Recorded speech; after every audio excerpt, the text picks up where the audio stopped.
In case you didn't know, if you're listening to this in real time, so this is being released, I think, the 26th of August. I just want you to let you know that this is the last week where you can sign up for my upcoming course program, Happy in Vet Med. It is a 12-week course that is starting on the 1st of September, and it is for any veterinarian, any vet nurse that wants to better their life. And it doesn't matter if you are burned out or if you're not. If you are burned out, then you're going to get a lot out of it in the sense that you can start trying to find yourself again and start getting out of that burnout. If you are not burned out as well, you're going to have a lot of tools to prevent the burnout. And when you're not in burnout already, you can actually get to a next level of happiness, contentment, fulfillment, that if you're already in burnout and then join the program, you're first going to have to go from burned out to neutral, and then from neutral, then you can start making goals, looking for more fulfillment and more happiness. So it is definitely for anybody in the veterinary industry. My coaching is applied to everybody. If you're a hairdresser, you could join, but this course is going to be very specific with examples from our world. I wouldn't want a hairdresser or a banker to sit and listen to us maybe coach on stomach toxin that went wrong, because there's a lot of things that are gonna go over the head of them. So this is specifically for veterinary professionals. It is only $250 because, first of all, I want to make this available for everybody. This is my first cohort, so I'll probably make some technical mistakes. I am hoping to get some feedback from my participants as well, so I can make stuff even better for the next round. If I do a next round, I don't know. I'll see how much I enjoy doing this. And so it's very, very approachable, available for anybody. I think anybody can find $250 anywhere. If you have a credit card, you can definitely do that. And it is going to be incredibly valuable because you are going to get all the tools one by one. Each week is going to be a different tool, and we're going to work through them. You're going to have access to videos. There's going to be group coaching. You're also going to have individual coaching, and you can, for sure, if you are shy or you're just not a bit of an introvert, or you're just so busy that you literally don't have time to come to any of the live coaching calls, then you just book your individual course at the time that's convenient for you, and then you watch just the replays. And you're going to have access to the replays of all the teachings I'm giving. So there's going to be teaching videos, and there's going to be Google Docs you can read through, and worksheets. That's going to be available to you for a lifetime. The group calls, I'm not going to have up for longer than the course itself lasts. So the end of November, I'm gonna delete the group calls, because people are gonna be vulnerable on there, and we're gonna share stories, we're gonna share stuff that we don't want to be hanging around the internet forever. So that's a bit what's coming up, and I'll put the link in the show notes. Check the course out. I promise that it is incredibly valuable. If I had this in the past, I can't even begin to imagine where I would be now. Because the thing is, once you get these tools and you start applying them, both in your practice and in your personal life, it just evolves more and more, and you start seeing more and more things, and you start changing patterns you didn't even know you had. It's like a snowball that just keeps on rolling. Anyway, I just wanted you to know that, in case that you haven't seen any of my posts or any of the times that I've mentioned the course. I feel when I have something I feel is really valuable and I put it out there, and then maybe I ask a client or a friend I know who follows me, and I will say, oh yeah, you saw I wrote a post about that. And they are like, no, I didn't see anything. So I'm not sure how much of what I put out there actually reaches people, but I know if you're listening to the podcast, then you will hear this. So you have a chance. This was the last week. If you're listening after, August, September, then you can just continue following me, and maybe I'll put the course up again, and maybe I'll make a wait list. I'm not sure. Anyway. Today, I want to talk to you about a thing that I have been probably not realizing what's happening to me. And it is, let me start from zero, from scratch, because my brain works really fast, and it just already is at the end of the goal I want to reach. And I want to take you back to right in the beginning. You know, the adrenaline rush you get from either some sort of like dangerous sports, kayaking, biking, kite surfing, or you go in a roller coaster, or you watch horror films or thrillers, you know that adrenaline rush you get and your heart is beating really fast. And it's fun doing these activities. You chose to go and engage in these activities or watch something, and you know you're going to get an adrenaline rush. And then once the danger is over, then the adrenaline drops and you're fine and you had some fun doing it. But that adrenaline rush is kind of addictive. It can be addictive. And that is why when we engage in these, for example, in sports and stuff, you start getting like braver and doing more stuff, because now it's a bit more difficult to get the adrenaline kick. Just as if somebody is addicted to cocaine, they have to take the dose more and more and, more often and bigger quantities. But that's fine, because as long as it's a healthy activity you're engaging in, it doesn't matter, right? And for example, for me, I work in the ER and I am definitely an adrenaline addict, because I love when we're busy and it's like, no, crash car, go in, and it's exciting. But then the moment happens, the animal either lives or dies, or the night is over, and then I go home and my adrenaline drops. The problem with this is when the adrenaline kicks in because of stress.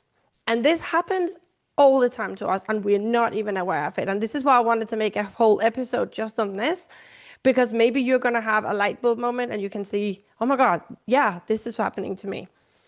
When we have a case that's a bit complicated, let's say that you have done an operation on a dog or a cat. Let's say you've done a bit spay on a really fat Labrador, and there was a bit of a bleed. And you think about it and you're like, it's not bleeding, it'll be fine. And then the typical 2 a.m. where you wake up and it's like, I should have secured something or checked, or you start really panicking about, is this animal going to be okay? And that is an adrenaline rush. It's not nice, but it is an adrenaline that kicks in. And the body loves the adrenaline rush. It's kind of something that when you get it, it's not very nice, right? Because you can feel you get your palms get a bit clammy, your breathing accelerates, you get a knot in your stomach, and your body can get so used to it if you let this happen over and over. If you keep getting these moments of sudden stress, that your brain will replay these moments that you had stress, and those are often the thought loops we get caught up in. So it will replay that fear over and over and over again, so you can feel the adrenaline kick again and again and again. And that is what leads to chronic stress and to chronic burnout. As well, you get the email, like when I get an email when I'm off work, my colleagues and my managers normally know not to contact me out of work, but sometimes they will send me something to my personal email, and maybe something about a complaint or a mistake I made and they need to correct it or whatever it is. And you get that email and you see the headline, oh my God, no. Or if you get the email from, have you ever had a complaint from the Royal College sent to you? And it comes with a case number and the letters, and it's like big black letters, and it is so fucking scary. That will throw anybody up in an adrenaline rush straight away, because that this is bad, right? I got a complaint and it got all the way to the Royal College, and now I have to deal with this. And that adrenaline that kicks in when you see that headline, or from your boss, or from your colleague, or client, you get that, right? And you can deal with this, with some of it in that moment. You can answer the complaint, you can answer the boss, but your brain will come back to that moment and it will replay it at 2:00 in the morning, at night when you're watching TV, in the morning when you wake up and you're like, oh, I'm feeling really great. Boom, that comes the moment the email landed in your inbox, and you get the adrenaline kick, just like when you worried about your bitch spay or anything else. All these things that tend to stress us out. When the phone goes and you hear it ring, and straight away you go into a stress response and the adrenaline kicks in. And the problem is, if this happens over and over, what happens, right? When you have the adrenaline going all the time and you have cortisol going all the time, you go into chronic stress, and you're going to have so many secondary effects from this. So you're going to have your lack of sleep, you're going to have problems with your eating, you're going to crave sugar all the time, because the body is, when the adrenaline is running, surely that must mean we have a predator behind us, or we need to go and catch something that is really valuable to us. So it's going to keep wanting you to eat sugar and not sleep, because we don't want to sleep because there's a predator behind us. The brain goes into this reptilian or a prehistoric moment where we had a sable tiger or something running behind us when we have this adrenaline. And that means as well your digestion stops, so you get constipated, you heart rate is just up all the time, so you're going to get high blood pressure. You are in very high risk for cardiovascular disease, for diabetes, and just generally feeling awful because you're not sleeping right and you can never fully relax. I know for sure this is what happened to me when I was running my clinic, and I also was locum in the UK at the same time. And I had 2 kids and I was going through a divorce, and it was just, oh my God. I think about it now, I did have a lot of reasons to have the adrenaline kick, but today I would for sure deal it with in another way. But back then, everything was just on the nonstop replay in my brain, nonstop replay, and I couldn't snap out of it. And back then, I didn't have the tools I have now, where I can kind of like journal, or I do a model. Like I can see, okay, so this thought is causing this feeling, and that's why this is happening. This is the result I'm creating. I didn't have any of that, so I was just completely helpless, you know, to this tsunami of thoughts coming in and playing on repeat because my brain got so addicted to the adrenaline rush. It can also be one of the causes that we overwork, because if you sit at home, you know, and you're having a nice time with your kid and maybe you're playing with them and you're planning food, that can maybe make you like calm you down so much that your adrenaline comes down, and it's going to feel wrong because now you're so used to it. You start getting restless. You can't really rest. Then you start taking your phone. You're looking at your emails. You know, you go on the WhatsApp group and you check in with your colleagues. How is that patient doing? That whatnot. And you start, and then if it's nothing you can do, then your brain will just go into a replay. It will just go, what were we worried about last night that we couldn't sleep? Oh yeah, the bit space, bing, right back. Or if that's already over, then it will remember something even that happened in the past. Do you remember that time when we had that complaint and the client got really angry? Oh yeah, so I remember. Boom, adrenaline kick. So sometimes it doesn't seem very logic that we are stressed from the outside, because hey, your life seems okay, you have enough days off, you know, you don't have to rush around, your partner's helping you out with the shopping and the cooking, you don't have kids, or if you have, somebody's helping you. You know, you look from the outside and there's no reason for you, to the naked eye, why you should be stressed and burned out. But it is literally just your own brain that is on replay, searching for that adrenaline kick constantly, and also making you overwork and not letting you relax. For me, there was a huge light bulb moment to realize this, because I thought, that makes total sense. It's not that I'm absolutely crazy and I have a crazy overactive brain. It's literally doing its job, trying to get me back into that state that now is natural to me, this state of chronic stress, this state of being constantly slightly anxious, and the whole body just being in this like sugar craving, non-sleeping, heart beating non-stop, short breathing, not in the stomach state, because that's what we know now, and now we get addicted to it. And we can even search, of even people that are not in RedMed, you can now start going searching for that by watching the news. You know, oh God, look at this, what happened in Gaza, that's terrible. And now you get adrenaline kick from that. And all sorts of other ways that you can think about your ex-boyfriend who was a dick, and now you get really angry with him again, and all that thing that happened, or you said, and you know, they cheated on you, you cheated on them, and now you get your adrenaline kick again. Like literally, you are living a normal, happy life right now, but your brain is searching like crazy for all these things that can get you back into this stressful state that the brain thinks is more important than anything else. It's kind of the state that it's addicted to now. And it can be really difficult to get out of it, right? First of all, if you don't know, you just think that this is how it is. You have a lot of reason to be stressed because all these things are going on, and they're not actually going on. They either happened or they haven't happened yet. And if something's going on right now, you either deal with it or you don't. You don't need to be stressed about it. Of course, if you have a really busy job and they are asking you to, you know, take all these shifts and there's all these patients coming in and you are stressed in that moment, that can be a good moment for you to have adrenaline, because it's going to make you work quicker. For example, when I have a really busy night, I want the adrenaline to kick in, and I'll drink coffee because I need to think fast, and the adrenaline helps with that, right? I don't need to sit on the loo for half an hour, so just stop that digestion right now, please, because I don't need it. But I should be able to go back into a calm state in the morning. But we can also, because we're so addicted to it, it can be one of the reasons why we also are not so good at setting boundaries. So if they're asking you to take an extra shift and you don't really need the money and you know they're going to survive without you, they'll find a way.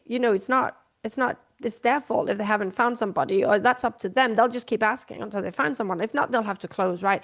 But your health is first, and your happiness and your family should be before anything else. And maybe you don't say no because subconsciously you want that adrenaline rush. You do feel a bit bored sitting at home. You're not able to sit and do nothing because you are craving this adrenaline rush. And it's completely normal, and it doesn't mean there's anything wrong with you or that you're never going to be able to get out of it. But just the awareness that this could be happening, that can be such a big game changer for you, and it can really shift your perspective on how you're looking at life this moment. So the way to deal with this is the same old, same old.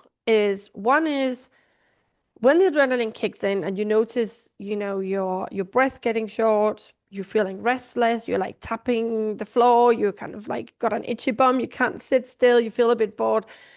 Like you can read your body's signal in that moment and you can breathe into it. You can sit down, you can take a breath, notice that it's happening. Just notice it, breathe into it. Where is it coming from? Is it in the heart? Is it in the stomach? Just keep feeling it and realize what's happening, and breathing, just breathing alone, breathing deep breaths will help you lower the adrenaline. It will help you lower the state of stress. It will help you get out of the fight and flight situation.